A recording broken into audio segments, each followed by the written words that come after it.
Hey YouTube, it's Miranda and welcome to episode 7 of Disney Foods at Home, where I recreate foods from Disney parks at home. Today we're making another requested favorite food item, Gaston's Giant Cinnamon Rolls. And I must say I've never actually tried these in the parks, but I know that you can find them at Gaston's Tavern in Magic Kingdom at Disney World. Okay, so these are quite the process, just to let you know ahead of time. Also, this process takes up a lot of space, so make sure you have some space because you'll see later that I didn't have space and end up baking it all on my stove. You'll see. Also, the recipe I'm following is from the unofficial Disney Parks cookbook, which I have linked in my Amazon storefront, which I always have in the description box down below, so go check that out. But I'm also linking a recipe that Today shared on their website, and it's pretty much exactly the same. Okay, so to catch you up on what's happening here, I'm preparing the dough. This is everything you'd expect: flour, sugar, eggs. It calls for 2 packets of yeast, butter. This recipe uses so much butter. I was like, good thing I had all this on hand because I just went for it. Like, oh yeah, I always have butter, I'll be good. No, good thing I accidentally bought extra butter last week because I needed it. Something else you'll need is heavy whipping cream, so make sure you have that on hand before you get too far into this. Okay, so in the recipe book it says that you should have like a KitchenAid mixer,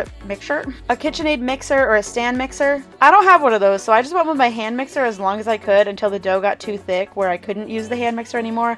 You'll see in a second that it starts getting super thick and like rising up towards like where I'm holding the hand mixer. Eventually I was like, yeah, I don't feel like scraping dough out of this thing for the next 3 years, so I'm gonna stop here. And I just ended up mixing it up with my hands, kneading it probably for about like 5 minutes or so. It was just a messy process, but perfectly fine to knead with your hands, and you'll see in the end it all worked out, even though it was a messy process. If you have a stand mixer with a dough hook, you'll probably have a much better time, but this will do the trick. Once that got all mixed up, you had to let it sit, so I just put some flour in the bottom of the bowl so the dough wouldn't just stick there. Then I got started on the filling. More butter, just had to soften this for this part. And then I added in some cinnamon and some brown sugar. And then I just mashed this all together to create the cinnamon roll filling. I was thinking this would be really delicious on some toast, like some, to make cinnamon toast. That sounds great. Might have to try that sometime. Okay, so this next part is questionable. You might be like, why are you doing this on your stove? Because this is where I'm working. This is where my camera's set up. This is where I have the space right now. I started rolling it out right on my stove. Yes,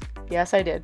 And it all worked out just fine. So then it was time to scoop in the filling. This was kind of satisfying. Like, it was fun. Once that was all spread up, I just had to get it all rolled up. This is where the recipe book got confusing. I feel like it was trying to tell me to cut this into just like 2 huge cinnamon rolls.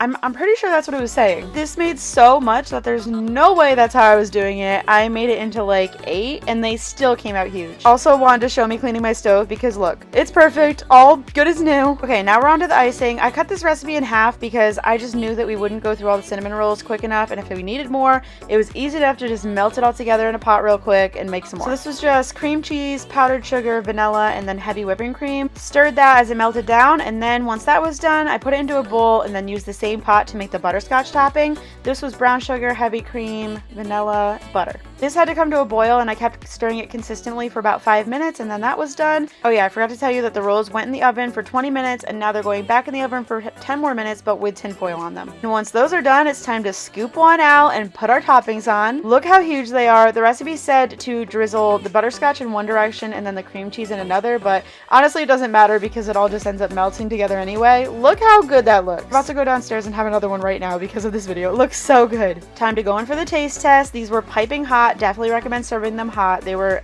absolutely delicious. I can't believe I've never had these at the parks. I definitely have to get one next time I go so I can compare, because if these came out that good, I can't imagine how they are at Disney. They were a lot of work to make on my own at home, very time consuming, a lot of ingredients, but they came out so good. Let me know if you make these and let me know what you want to see next. Thanks for watching. Love you. Bye.